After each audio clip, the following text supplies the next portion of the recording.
ৰাজ্যজুৰি পঞ্চায়ত নিৰ্বাচনৰ বঁটা দ্বিতীয় পৰ্যায়ৰ নিৰ্বাচনৰ মনোনয়ন পত্ৰ দাখিলৰ বাবে ৰঙিয়া উন্নয়ন খণ্ডত প্ৰাৰ্থীৰ ভিৰ 10 আৰু 11 তাৰিখে দুদিনীয়াকৈ মনোনয়ন দাখিল কৰাৰ দিন বিভাগে নিৰ্ধাৰণ কৰি দিয়াত প্ৰথম দিনা প্ৰাৰ্থীসকলক এনেদৰে ভিৰ কৰা দেখা গৈছে। উল্লেখ্য যে ৰঙিয়া সমষ্টিৰ বিভিন্ন পঞ্চায়তৰ পৰা অহা প্ৰাৰ্থীসকলে আজি ৰঙিয়া উন্নয়ন খণ্ডৰ কাৰ্যালয়ত নিজৰ নিজৰ মনোনয়ন পত্ৰ দাখিল কৰে।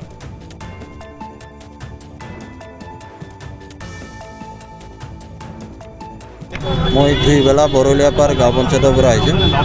নামটো মজিদুল ইছলাম। মেম্বাৰৰ মই হয় ৱাৰ্ড সদস্য। টাইম আহিছে প্ৰথম নহয়, আগৰবাৰৰ যোৱা পঞ্চায়ত নিৰ্বাচনতো মোৰ মায়ে প্ৰতিদ্বন্দ্বিতা কৰিছিল।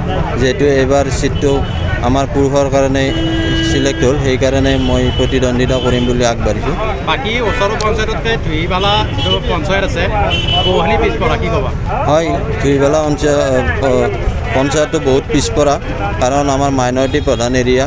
বিভিন্ন ক্ষেত্ৰত আমি পিছ পৰি আছোঁ। শিক্ষা দীক্ষাকে হওক, ৰাস্তা পদূলিয়ে হওক, এইবিলাক সমস্যা আগত লৈ মই প্ৰতিদ্বন্দ্বিতা আগবঢ়াইছোঁ।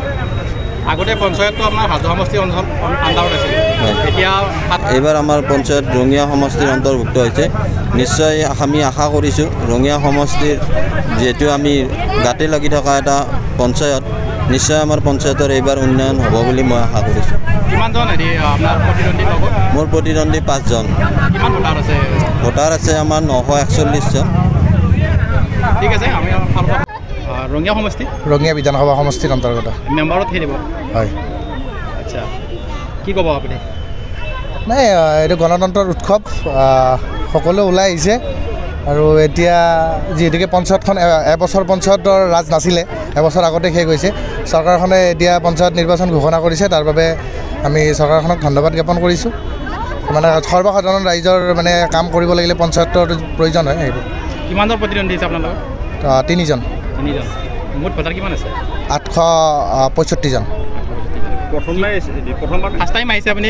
নাই, আগতো আছিলোঁ। মেম্বাৰ আছিলে ন? মেম্বাৰ আছিলে আপুনি। জয় হৈছিলে? হয়। আগতে হেৰিৰ লগত এতিয়া কি ক'ব? পঞ্চায়তখনত আগতে আপোনাৰ যিটো এটাতো চাৰ্টিফিকেট আছেই, সেইকাৰণে গমেই পাইছে, সমৰ্থক ওলাই আহিছে, লগত একেলগে লৈ আহিছে, গাঁৱৰ মানুহবিলাক ওলাই আহিছে, নিজে নমিনেশ্যন দিব আহিছোঁ আমি। আমাৰ কেন্দ্ৰত যিজন পঞ্চায়ত মিনিষ্টাৰ আছে, তেওঁৰ নামটো কি বাৰু? কেন্দ্ৰত পঞ্চায়ত মিনিষ্টাৰজনৰ নামটো মই নাজানো। আমি অসমৰ জনো জানো, ৰঞ্জিত দাস। আৰু বিত্তমন্ত্ৰীজন অসমৰ বিত্তমন্ত্ৰী আমাৰ অজন্তা নেওগ বাইদেউ। আৰু আপোনাৰ কেন্দ্ৰৰ বিত্তমন্ত্ৰীজন? নিৰ্মলা সীতাৰামন। ঠিক আছে। নাম মোৰ নাম হৈছে নমিতা কলিতা। কোন পঞ্চায়তৰ পৰা আহিছে? মই দীপ্তেশ্বৰী পঞ্চায়তৰ। মেম্বাৰৰ কাৰণে আহিছে? হয়, মেম্বাৰৰ কাৰণে ফাৰ্ষ্ট টাইম নেকি? First time. কি ক'বা আপোনাৰ ৱাৰ্ডৰ সমস্যাৰ কথা কি ক'বা? ৱাৰ্ডৰ সমস্যা নলা নৰ্দমা, ষ্ট্ৰীট লাইট, এইবিলাক সকলো আৰু পানী, সকলো সমাধান উন্নতিৰ কাৰণে। আৰু আপুনি তাৰমানে কি অলপ আশা দাবীদাৰ আছে? যদি পাৰোঁ হেৰি কৰি আশা আছে আৰু। বাকী পঞ্চায়তখনৰ উন্নয়নৰ বিষয়ে কি ক'বা আপুনি জয় হ'লে? পঞ্চায়তখনৰ যিখিনি পাৰোঁ গোটেইখিনি সৰ্বাংগীন উন্নতি কৰিব চেষ্টা কৰিম। হয়।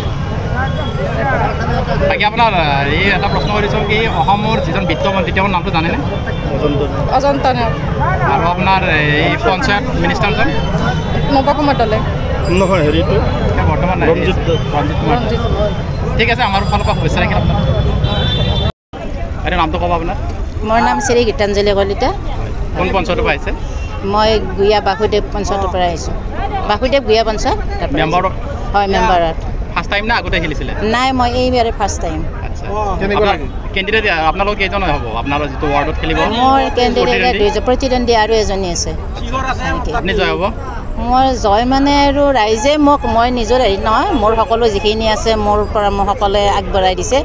তেখেতসকলে সহায় কৰিলে নিশ্চয় মই আগবাঢ়িব পাৰিম। আপোনাৰ এতিয়া কি ৰঙিয়া সমষ্টি না কমলপুৰ সমষ্টি? এতিয়া বৰ্তমান ৰঙিয়া সমষ্টি। আগতে কমলপুৰ সমষ্টি আছিল? হয়, আগতে কমলপুৰ সমষ্টি আছিল। উন্নয়নৰ বিষয়ে কি ক'ব বিচাৰে আপুনি? উন্নয়নৰ মানে পঞ্চায়তৰ বুলি মইতো সবিশেষ মই নতুন সিমান নাজানো, কিন্তু আমাৰ গাঁও হিচাপত কোনো উন্নয়নমূলক কাম একো হোৱা নাই। সেইকাৰণে আমাৰ গোটেইখিনি মানুহ বা গোটেইখিনি আমাৰ গাঁৱৰ মানুহখিনি লগ লাগি মোক আগবঢ়াই দিছে, যিয়ে মই এই ইলেকশ্যনৰ পৰা গাঁওখন অলপ উন্নত কৰিব পাৰোঁ বুলি সকলোৰে এটা দৃঢ় বিশ্বাস মোৰ ওপৰত। সেইকাৰণে অলপ মই আগবাঢ়ি যোৱাৰ ইচ্ছা কৰিছোঁ। সদস্য হ'ব বুলি হয়, গাঁওবাসীক কি আহ্বান জনাব? গাঁওবাসীক মানে কম মেইনলি মোৰ বেলেগ কথা কিন্তু মেইনলি ৰাস্তা ঘাট পদূলি যেনেকুৱা জৰাজীৰ্ণ অৱস্থা আনকি মই নিজে কোনো ওলাও সোমাও কৰিব পৰা আমাৰ অৱস্থাতে নাই সেইখিনি হেৰি কৰিব পাৰিলে মই মানুহখিনি সান্তনা দিব পাৰিম আৰু আপোনাৰ ভোটাৰ কিমান আছে ৱাৰ্ডত মোৰ বৰ্তমান ভোটাৰ 320 জন আছে হয় আমাৰ হেৰি ৰঙিয়াৰ পৰা আবুল কালামৰ ৰিপৰ্ট AIPL লাইভ 24/7